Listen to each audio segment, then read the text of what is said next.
Hi students, ഇന്ന് നമ്മൾ പഠിക്കാൻ പോകുന്ന 10ാം ക്ലാസ്സിലെ പുതിയ ടെക്സ്റ്റ് ബുക്കിലെ ഒന്നാമത്തെ ചാപ്റ്ററായ അരിത്മെറ്റിക് സീക്വൻസിലെ പൊസിഷൻ ആൻഡ് ടേം എന്ന ഭാഗമാണ്.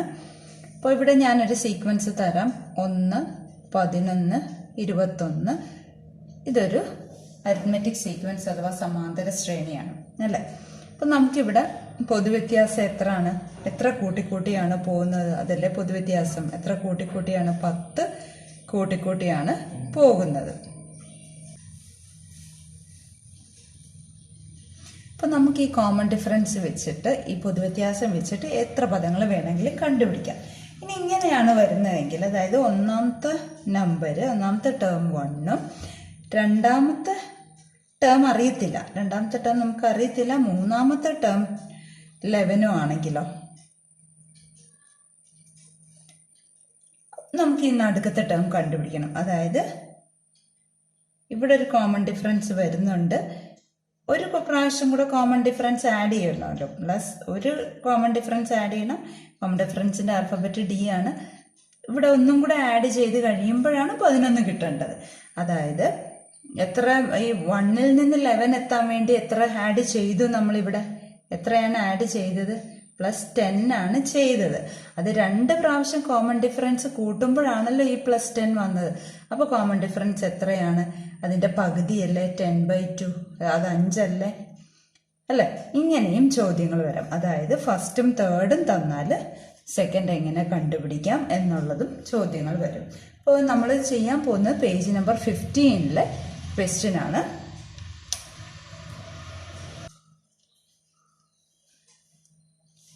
ഇവിടെ ക്വസ്റ്റ്യൻ ഇതാണ്: in each of the arithmetic sequence below find out the missing terms. ഇവിടെ ഈ ഓവൽ ഷേപ്പിൽ ഇട്ടിട്ടുണ്ട്. അപ്പോൾ ഇവിടെ ഒന്നാമത്തെ ചോദ്യത്തിൽ ഫസ്റ്റ് ടേമും അറിയാം, സെക്കൻഡ് ടേമും അറിയാം. അപ്പോൾ കോമൺ ഡിഫറൻസ് നമുക്ക് കണ്ടുപിടിക്കാം. എത്ര ആഡ് ചെയ്തപ്പോഴാണ്, ഇവിടോട്ട് എത്ര ആഡ് ചെയ്തപ്പോഴാണ് 42 കിട്ടിയത് എന്നത് നോക്കാൻ വേണ്ടിയിട്ട് നമുക്ക് എങ്ങനെ, കോമൺ ഡിഫറൻസിന്റെ ആൽഫബറ്റ് D ആണ്. സെക്കൻഡ് ടേമിൽ നിന്ന് ഫസ്റ്റ് ടേം സബ്ട്രാക്ട് ചെയ്താൽ മതി. അപ്പോൾ കോമൺ ഡിഫറൻസ് 18 എന്ന് കിട്ടി. അങ്ങനാണെങ്കിൽ ഈ സെക്കൻഡ് ടേമിൽ നിന്ന് തേർഡ് ടേം, ഇതിപ്പോൾ കൂടിയാണല്ലോ വരുന്നത്, അപ്പോൾ കൂട്ടിയാണല്ലോ പോകേണ്ടത്. അപ്പോൾ തേർഡ് ടേം കിട്ടാൻ വേണ്ടിയിട്ട് ഈ 42ന്റെ കൂടെ 18 ആഡ് ചെയ്താൽ മതിയല്ലോ. അപ്പോൾ 42ന്റെ കൂടെ 18 ആഡ് ചെയ്യുമ്പോൾ എത്ര കിട്ടുമെന്ന് നോക്കിക്കേ, 60. അപ്പോൾ ഈ തേർഡ് ടേം എത്ര വന്നു? 60 വന്നു. ഇവിടെ മിസ്സിംഗ് ടേം ആയിരുന്നല്ലോ, അപ്പോൾ അത് ഞാൻ അണ്ടർലൈൻ ചെയ്യുകയാണെങ്കിൽ എഴുതാൻ എളുപ്പമുണ്ടല്ലോ എന്ന് ഓർത്തിട്ടാണ് ഇത് മാറ്റിയത്, ഓവൽ ഷേപ്പ് മാറ്റിയത്.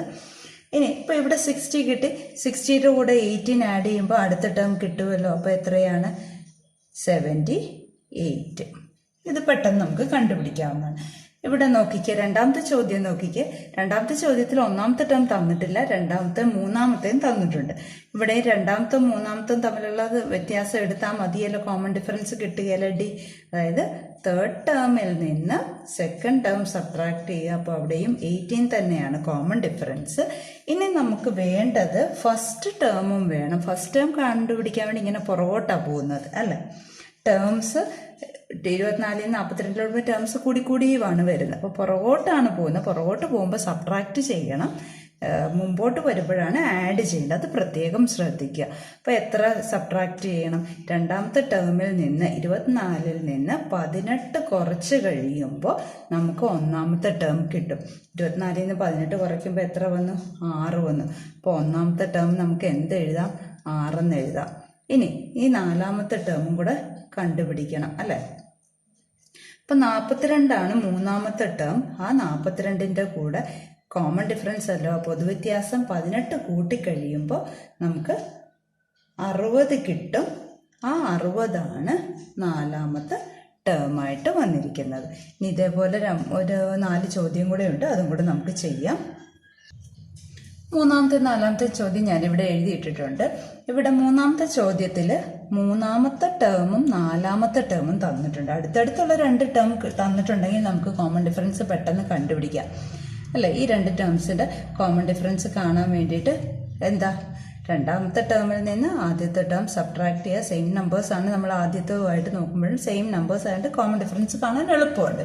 ഇനി നമുക്ക് രണ്ടാമത്തെ ടേം കാണാൻ വേണ്ടിയിട്ട് പുറകോട്ടായതുകൊണ്ട് 24 മൂന്നാമത്തെ ടേമിൽ നിന്ന് പൊതുവ്യത്യാസമായ കോമൺ ഡിഫറൻസ് കുറച്ചാൽ മതി. പുറകോട്ട് പോകുമ്പോൾ കുറച്ച് പോവുക, മുമ്പോട്ട് പോകുമ്പോൾ കൂട്ടി പോവുക. അപ്പോൾ 24 നിന്ന് 18 പോകുമ്പോൾ എത്ര വന്നു? 6 വന്നു. അപ്പം നമുക്കിവിടെ 6 എന്ന് എഴുതാം. ഇനി ഈ ഒരു ടേമും കൂടെ കാണണമല്ലോ. ഇപ്പോൾ കോമൺ ഡിഫറൻസ് അവിടെ കുറയ്ക്കണമല്ലോ. വീണ്ടും പുറകോട്ട് പോവുകയല്ലേ, 6ൽ നിന്ന് വീണ്ടും പുറകോട്ട് പോവുകയാണ്. അപ്പോൾ വീണ്ടും കുറയ്ക്കുകയാണ് ചെയ്യേണ്ടത്. എത്ര കുറയ്ക്കണം? 6ൽ നിന്നും കോമൺ ഡിഫറൻസ് പൊതുവ്യത്യാസമായ 18 കുറയ്ക്കുക. അപ്പം -12 എന്ന് വന്നു. അപ്പോൾ ഇവിടുത്തെ ടേം എന്താണ്? -12. ഇനി നമുക്ക് ഈ ചോദ്യം നോക്കാം. ഇവിടെ നമുക്ക് ഒന്നിടവിട്ടുള്ള നമ്പേഴ്സാണ് തന്നിരിക്കുന്നത് അല്ലേ.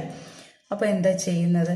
നമുക്ക് ഇവിടെ ഒന്ന് കോമൺ ഡിഫറൻസ് ആഡ് ചെയ്തു, ഒരു പ്രാവശ്യം കോമൺ ഡിഫറൻസ് ആഡ് ചെയ്തു, വീണ്ടും ഒരു പ്രാവശ്യം കൂടെ ആഡ് ചെയ്തപ്പോഴാണ് നമുക്ക് 42 കിട്ടിയത്. അപ്പോൾ ടോട്ടൽ ഇവിടെ നിന്ന് ഇവിടം വരെ എത്താൻ എത്ര ആഡ് ചെയ്തിട്ടുണ്ട്? 18 ആഡ് ചെയ്തിട്ടുണ്ട്. അപ്പോൾ കോമൺ ഡിഫറൻസ് എത്ര വരും? അതിൻ്റെ പകുതിയല്ലേ കോമൺ ഡിഫറൻസ് എന്ന് പറയുന്നത്. 18ൻ്റെ പകുതി ആയ 9 അപ്പോൾ ആ 9 ഇവിടെ ആഡ് ചെയ്ത് കഴിയുമ്പോൾ രണ്ടാമത്തെ ടേം കിട്ടുമല്ലോ. എത്രയുടെ കൂടെ 9 ആഡ് ചെയ്യണം? 24ൻ്റെ കൂടെ 9 ആഡ് ചെയ്ത് കഴിയുമ്പോൾ എത്ര വന്നു? 33 വന്നു.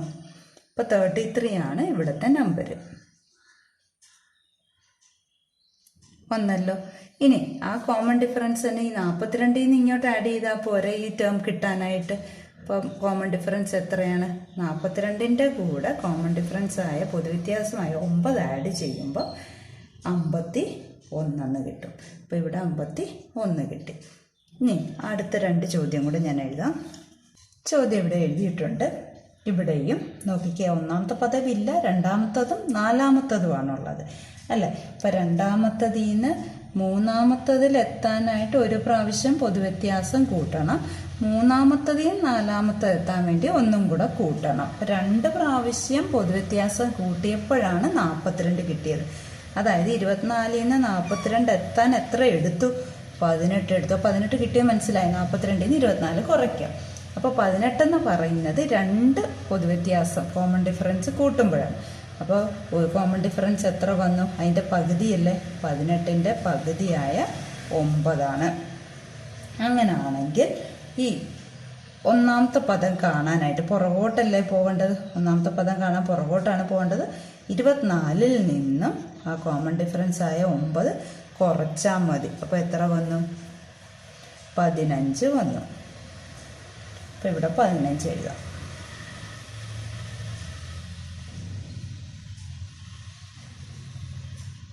ഇനി ഇവിടുത്തെ കൂടെ കണ്ടുപിടിക്കണം.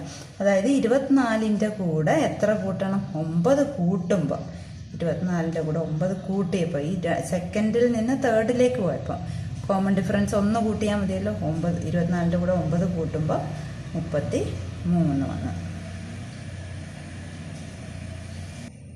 ഇനി ഈ ചോദ്യം നോക്കാം. ഒന്നാമത്തെ പദമുണ്ട്, 2, 3 ഇല്ല, 4 ഉണ്ട്. അപ്പോൾ ഒന്നാമത്തെ പദത്തിൽ നിന്ന് രണ്ടാമത്തെ പദത്തിൽ എത്താൻ വേണ്ടി ഒരു പ്രാവശ്യം പൊതുവ്യത്യാസം കൂട്ടി. രണ്ടാമത്തെ നിന്ന് മൂന്നാമത്തെ എത്താൻ വേണ്ടി ഒന്നും കൂടെ കൂട്ടി. മൂന്നാമത്തെ നാലാമത്തെ എത്താൻ വേണ്ടിയിട്ട് ഒന്നും കൂടെ കൂട്ടി. അപ്പോൾ എത്ര പ്രാവശ്യം കൂട്ടി? 3 പ്രാവശ്യം കൂട്ടി. അപ്പോൾ ഇത് ഇവിടെ നിന്ന് ഇവിടം വരെ എത്താൻ ആകെ എത്ര എടുത്തു? 42ൽ നിന്ന് 24 പോയപ്പോൾ 18 എടുത്തു. അതായത് 3 പ്രാവശ്യം പൊതുവ്യത്യാസം കൂട്ടിയപ്പോഴാണ് 18 കിട്ടിയത്. 3 ടൈംസ് D ആണ്. അപ്പോൾ പൊതുവ്യത്യാസം എത്രയാണ്? 18നെ 3 കൊണ്ട് ഹരിച്ച് അപ്പം 6 കിട്ടി. ഇനി രണ്ടാമത്തെ പദവും മൂന്നാമത്തെ പദവും കാണണം. രണ്ടാമത്തെ പദം കാണാൻ വേണ്ടിയിട്ട് 24ൻ്റെ കൂടെ ഒരു പ്രാവശ്യം പൊതുവ്യത്യാസം കൂട്ടിയാൽ മതിയല്ലോ രണ്ടാമത്തെ കിട്ടാൻ വേണ്ടി. അപ്പോൾ 30 അപ്പോൾ ഇവിടെ 30 വന്നു. ഇനി 30ൻ്റെ കൂടെ ഒരു പ്രാവശ്യം കൂടെ പൊതുവ്യത്യാസം കൂട്ടണം. അപ്പോൾ 30 + 6 എന്ന് പറയുന്നത് 36 ആയി.